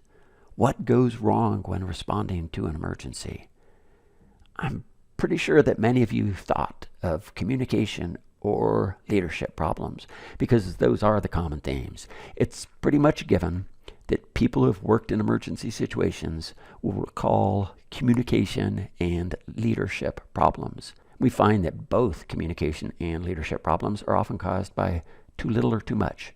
Too little communication, nobody's talking, and nobody knows what's going on. Too much communication, everybody's talking, and no one knows what's going on. Likewise, when we look at leadership problems, we find that they are often caused by too little or too much. Too little leadership can be the result of not having a leader at all, or by having a leader who just doesn't lead. And too much leadership can result from having too many leaders, too many people trying to assume the same leadership position, or by having a leader who is micromanaging his or her team. And it shouldn't be surprising that we often find that many of these communication problems are the result of problems in leadership. So, what is the incident command system? It is an organizational management system, a system designed to manage people, manage responsibilities, manage communications, and manage the resources that they need. It's designed to be temporary. The management system, the organizational hierarchy, is designed so it can be created quickly during an emergency and then disbanded when it's no longer needed. The incident command system is definitely able to handle large-scale complex incidents. Think 9/11 or a wildfire. It's also designed to handle incidents that span multiple jurisdictions, multiple agencies. However, as we'll see, the core concepts are going to provide us benefit as rescuers. So why do we use it? Part of it is to focus on objectives. That usually isn't a concern with small teams where the objective is really obvious. But in large-scale emergencies, it's possible that people will prioritize objectives differently. It also allows us to clarify responsibility, to clarify who does what. And it's designed specifically to improve communication and to reduce leadership problems. I'll give a very brief overview of the ICS org structure. Don't worry, I won't spend much time on these charts. But the chart looks something like this, with an incident commander who supervises up to 4 of these sections. As rescuers, we work in this operations section. FEMA says that the operations section develops and implements the strategies and tactics to accomplish the objectives. That is FEMA speak, 22 syllables of it, which really means the operations section gets stuff done. I'm going to focus exclusive on the operations section, although these key principles apply to the other sections as well. So the structure looks something like this, and it expands out more and more. FEMA really promotes using this formal ICS terminology. They distinguish between branches and groups and units, and strike teams and task force, and the difference between a HILA base and a HILA spot. And that formal terminology is helpful in large, multi-jurisdictional, multi-agency missions. But we find that jargon gets in the way of small teams adopting the ICS. So although standard terminology is important, I'm going to minimize my use of it during this talk.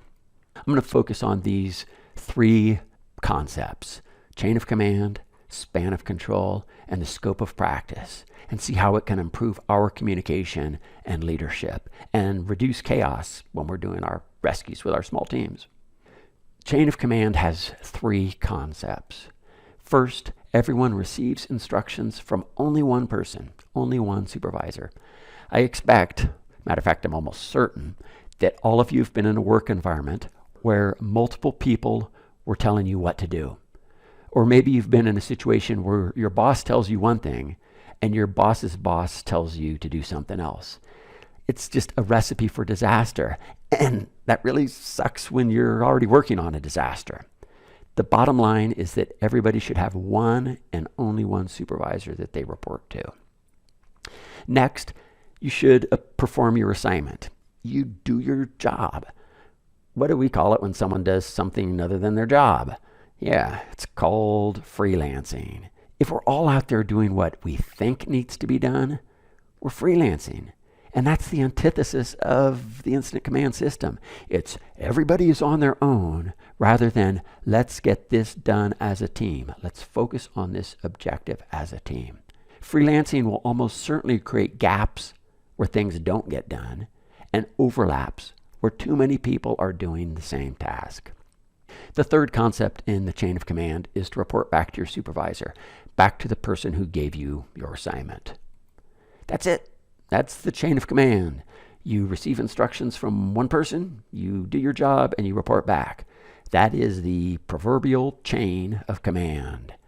It's the essence of the incident command system, and it's why the incident command system is displayed as an org chart to clarify who reports to whom, to clarify who is responsible for what. And yeah, I know it sounds easy. It's like, oh, just three things. And it is easy conceptually. But unfortunately, this is rarely what happens during an emergency. If your team can create a culture where these three things take place, you will undeniably reduce communication and leadership problems and ultimately make your rescues run more smoothly. The next ICS principle that I want to talk about is the span of control. In ICS jargon, span of control refers to the number of people who report to any one supervisor.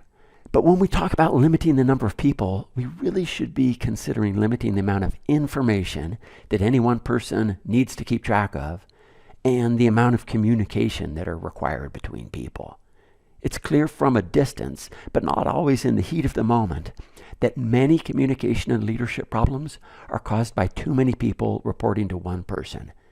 Tasks really need to be delegated to additional leaders who will work together on smaller teams to get it done. So what's the appropriate number of people?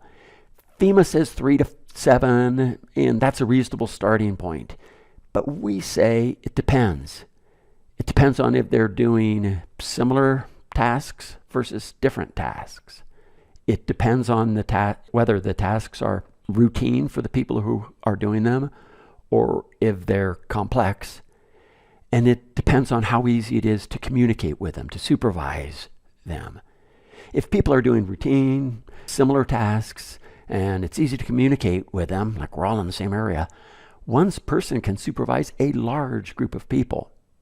If the tasks are varied and they're complex and communication is challenging, supervising even 3 people can be really challenging. The third and final principle I want to explore is the scope of practice. It's pretty straightforward, right? Do the stuff you know how to do and don't do stuff you shouldn't do.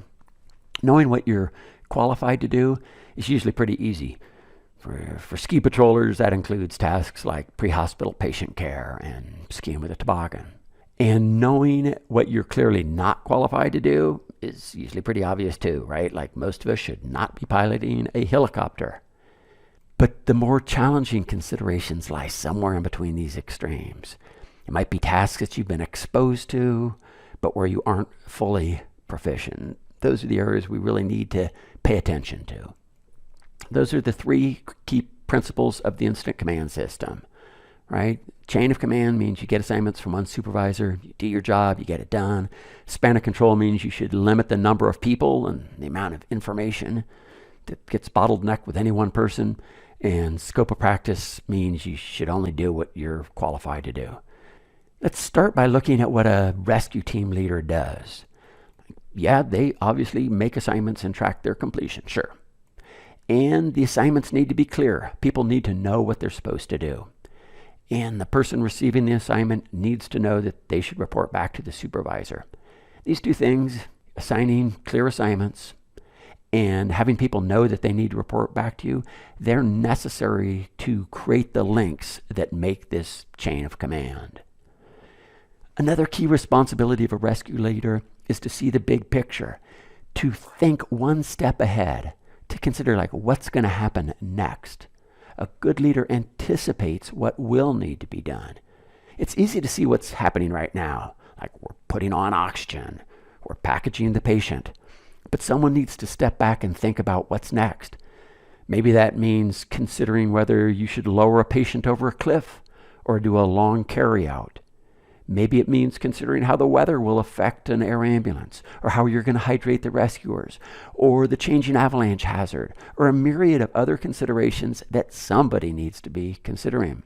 And by seeing this big picture, and by making and tracking assignments, the leader can minimize gaps and overlap. Gaps are where something doesn't get done, and overlaps are where too many people are doing the same task.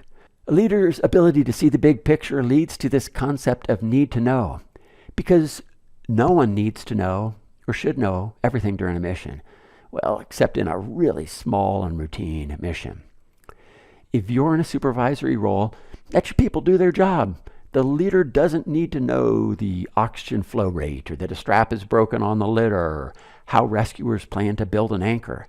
Trust the people who report to you to do their jobs and don't micromanage them.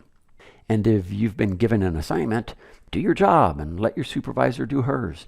For example, if you're working on setting up the oxygen or packaging the patient or building the anchor, you don't need to know everything your supervisor knows. Trust the person you report to do his or her job. We often talk about being a good leader and developing leadership skills, but it's harder for some people to be good followers than to be good leaders. Developing good followership skills is just as important as developing good leadership skills. When we look at the incident command system, the org chart, we can see that one of the purposes of the ICS, a key purpose of the organizational structure and chain of command and span of control, is to ensure success by clarifying, by compartmentalizing everyone's roles and responsibilities and what they need to know. So how do we establish the chain of command in our small teams? First, we want to establish it early. Although it may feel awkward or unnecessary to establish chain of command when your team is small and the mission is simple, it will be much harder to establish if you wait until the mission grows large and complex and you already have communication and leadership problems. It's also important to make sure the command structure, who reports to whom, is clear. Leadership is frequently established informally, simply because someone starts acting like a leader and everybody follows. And although that can certainly work, it is much better if the leadership is established explicitly. Some teams will already have a predefined command structure. That's usually the case with fire and law enforcement, with some search and rescue teams. Ski patrols usually have a leadership structure, but often it's designed for daily operations rather than the individual emergencies where groups of patrollers arrive. We are strong proponents of rescuers using this sentence when they arrive on scene to help establish a leadership structure. Who is in charge and how can I help?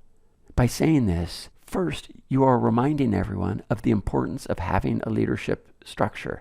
And second, by saying this, you are showing that you are willing to work within an organizational structure. Saying this sentence is the opposite of freelancing. You're showing that you're a team player and you want the mission to succeed. Who is in charge and how can I help? This is a real side country avalanche accident with 20 to 30 responders from several different agencies. A large response like this isn't uncommon at an avalanche near a ski area. In this case, there were plenty of skilled resources, skilled folks. There were a lot of people doing good work, but there wasn't a formal leadership structure. When patrollers arrived at different times from different ski areas and search and rescue arrived, nobody organized the rescuers into a clear hierarchical structure. Was there a chain of command? Nope. Everybody was basically freelancing. That's not to criticize them. They were doing good work. If there was a command structure, it looked like something like this. Everyone was talking to everyone. Do you think there were gaps where stuff wasn't getting done? And overlaps where too many people were doing the same task? Yeah, absolutely. And do you think there were communication problems? Undeniably. It wouldn't have taken much effort or any additional people to create an organizational structure. Let's look at an alternative response to the same accident to see how the 3 key ICS principles could have been implemented. To implement chain of command, we want everyone to receive instructions from one person so they can do their job and so they know who to report to. In this alternate response, the leader saw that she had 2 dog teams. She assigned a person in one of the teams to be responsible for all of the canine searching. That person was still hands-on, still working a dog, but they also had the responsibility of the entire canine search. Similarly, the leader delegated responsibility for all probe searching and delegated responsibility for all transportation needs and put someone else, in this example a deputy leader, in charge of several other tasks. The point isn't how the leader distributed responsibilities. The point is that she did it. For span of control, this leader limited the span of control by distributing responsibilities to multiple supervisors, multiple leaders. By delegating these responsibilities, she didn't have to be concerned with the details. And by doing so, she reduced the amount of information that needed to be communicated through her. It played on that need-to-know concept. It limited the information that any one person needed to know. The rescue leader didn't need to know where the dogs had searched. The canine searchers didn't need to know where the helicopter was going to land.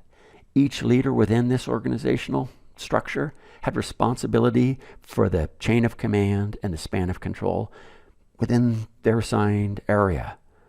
The benefits here, certainly it's minimized the gaps and overlaps. Without leadership in these situations, the dog teams and the people spot probing would have undoubtedly searched the same high probability areas. That's natural. And they would have failed to search the low probability areas. We've seen this repeatedly, and you can't blame them. Without leadership, people will put too much attention on some tasks and too little attention on other tasks. It's the consequence of functioning as individuals rather than functioning as a team. By creating organizational structure, it improves communication. Do you think this will reduce the chaos? Yeah. That isn't to say there won't be communication or leadership challenges. Some level of chaos is inherent to most rescues and emergencies when an organizational structure needs to be built on the fly. Our goal, and the goal of the incident command system, is to minimize that confusion. And creating this organizational structure didn't require any additional people. It didn't cost anything to implement. That avalanche mission had 20 to 30 people from different agencies. The need for organizational structure was very obvious. Now let's consider a typical low-angle rope rescue with about 10 rescuers, maybe a fallen climber that requires several rope lengths of low-angle lowering to get to a trail. Without a formal leader, you might have a half dozen litter attendants, maybe a medical provider, a couple of people setting up the first belay station, and a couple of people setting up the next belay station, so you can leapfrog from belay station to belay station. If you've done a lot of these and you're working with your own search and rescue team, you might not even designate a leader, and this mission will still probably go quite smoothly. And certainly, if you had more rescuers, I've added 4 more people in this example, the blue boxes in this chart. You could create a more formal organizational structure that looks something like this. You'd now have someone who's in charge of the mission. You'd have someone in charge of the litter attendants, maybe a formal safety officer, and maybe someone in charge of the rigging. Yeah, this will definitely improve communications. It'll definitely reduce confusion, and it'll definitely reduce the likelihood of errors, although it did require adding 4 additional rescuers. So what if we didn't have additional rescuers to fill out our ICS tree? In this illustration, we've kept the new organizational structure, but staffed it with the same number of rescuers in our initial response. We did this by having the various leaders be hands-on leaders. We now have someone in charge of the litter attendants, but they're also a litter attendant themselves. We have someone in charge of medical, but they're now also helping as a litter attendant. And we have a dedicated mission leader, but that person is also serving as the safety officer. By doing this, we've established chain of command, we've limited the span of control, and there wasn't any cost implementing it. Will this result in fewer communication and leadership problems than the original structure? Absolutely. Especially if something goes wrong during the mission, we will already have a structure set up to handle it. In small team rescues, it's hard for a leader to be hands-off. We're often short-handed, but to the extent possible, supervisors should minimize their involvement in hands-on tasks. A leader who ends up being hands-on during a rescue really has 3 choices. First, they can continue to be hands-on. That's often the case when there just aren't enough rescuers. They should try to do less consuming tasks. That means both time-consuming as well as mentally taxing tasks. It's hard to see the big picture. It's hard to be thinking ahead to see that next step if you're heavily involved in an operational task, for example, providing patient care. Optionally, the leader can transfer his operational task so he can focus on the big picture, can focus on leadership and those next steps. The third option is to transfer his leadership responsibilities. That's a great option if there are enough people. Our only words of advice are that the new leader needs to be briefed on the status of the mission. Briefing a new leader is critical to the instant command system. And everyone needs to know when a leadership transfer takes place. That might be as simple as just keying your radio and saying, "Attention all rescuers, this is Steve. I'm now the rescue team leader." In small team rescue, you might not have the luxury of being hands-off, but do your best to manage your involvement, to limit communication and leadership problems. Let's look at how these principles might play out in a typical ski patrol response. Let's say you're called to respond to an accident at a ski area. First patroller arrives on scene.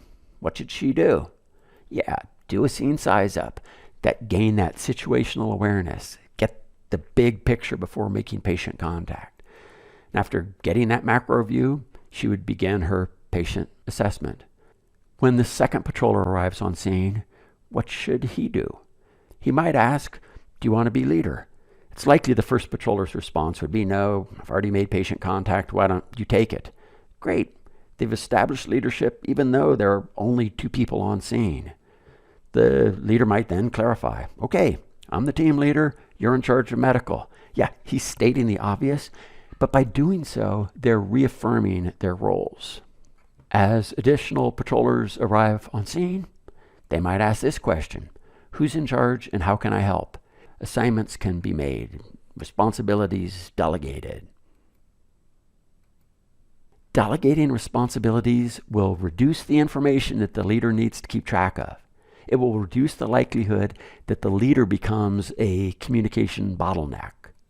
So, will this leader need to be hands-on? Almost certainly, but he needs to be strategic in what tasks he takes on. For example, want me to set up the O2? Sure. Help load the patient? Fine. Take over medical? No way. By limiting hands-on tasks, the leader can see the big picture and think ahead. Maybe the weather is changing and a ground ambulance should be called in addition to a helicopter. Maybe he should check in with his teams and see if they have what they need, the resources they need. Maybe the patient's family should be contacted. The point isn't the specifics of what he should be considering. The point is that someone needs to be seeing the big picture, be thinking ahead to the next steps. And then preferably every mission should include a debriefing. For most missions, we simply ask, what did we do well? How can we improve? And what could we have done better? If you find yourself in a leadership position running a debriefing, we find that speaking up about what others did well and what you could have done a better job at is a great way to create a culture focused on improvement rather than a culture of blaming and faming. The bottom line is that we want to turn every mission, even the smallest ones, into a learning opportunity. This graph shows the relationship between the benefits of using ICS and the mission's complexity. It's pretty obvious that in big, complex missions, on the far right of this chart, the ICS provides significant benefits. You can't have 1,000 people fighting a wildland fire without a clear organizational structure.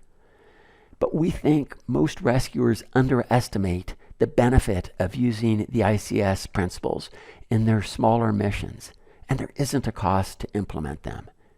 By using these ICS principles on every mission, every time you train, you'll be much better prepared for large, more complex missions, for missions that demand organizational structure. If you want to clarify responsibilities, improve communication, and reduce chaos, implement these 3 chain of command concepts. Get assignments from one person, complete your assignment, report back to your supervisor. That is the essence of the instant command system. These are critical to implementing ICS in your small team rescues. Span of control refers to limiting the number of people who report to any one person. The appropriate number of people really depends on the task they're doing, its complexity, and the amount of supervising they require. A good leader distributes rather than hoards responsibility. The benefit should be pretty obvious. Implementing these principles clarifies responsibilities, improves communication, reduces chaos and confusion, and it minimizes the likelihood of errors while maximizing the likelihood of our succeeding. You can begin to implement this in your small team rescues by being quick to ask this one question in every mission: who is in charge and how can I help?